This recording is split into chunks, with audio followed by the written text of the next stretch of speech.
So some of you may have taken a trip to Disneyland before in your life, but how many of you really know about the true blood, sweat, and tears that got put into making it all happen? Well, today I'm going to be telling you guys a little bit about the history of Disneyland and how it came to be and all the sacrifices that Walt had to make it happen.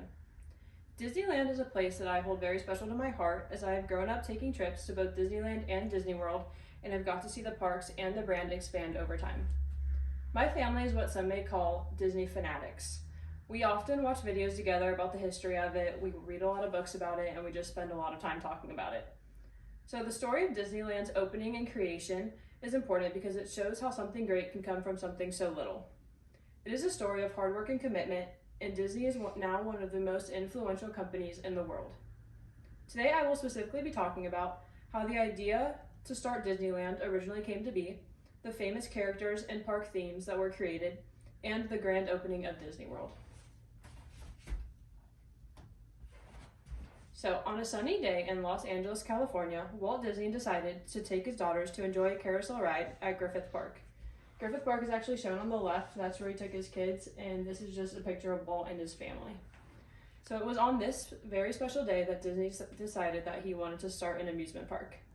He had dreamed of a place where he could take his kids to play and families could have fun together without worry.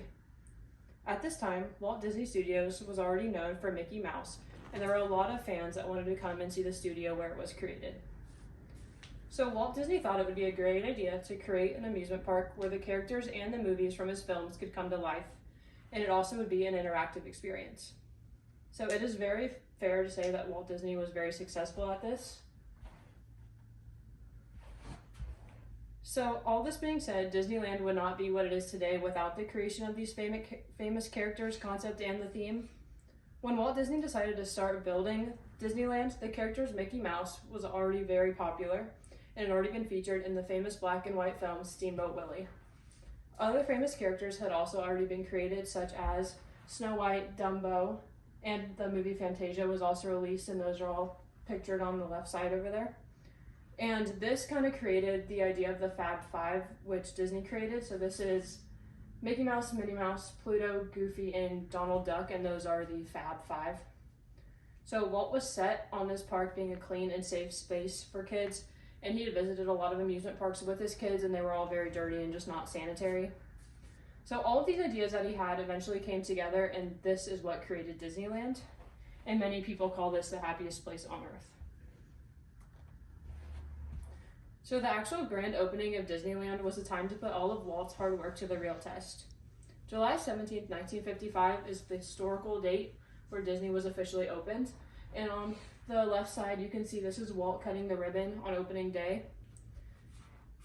So at the time of the opening, to get into Disney, it only cost $1, which is crazy compared to the prices today.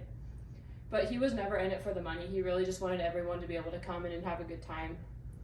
However, the grand opening was not exactly what Walt had pictured.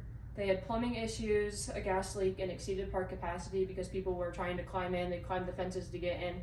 So the streets were just packed, as you can see down on the right-hand side. That's what the streets looked like on opening day. But in Disney fashion, they were quickly able to fix all the problems, and the rest is history. So in drawing to a close, I want to remind you all that the opening of Disneyland was a long process that had many ups and downs, but it turned into debatably the best theme park in the history of the world. Today I specifically talked about the original inspiration to open the park, the creation of the famous characters and theme, and the grand opening of Disneyland. If Walt was alive today, I know that he would not believe how much of an impact this creation of Disneyland has had on so many people and families. So thank you for listening, and I hope you guys enjoyed learning a little bit about Disneyland.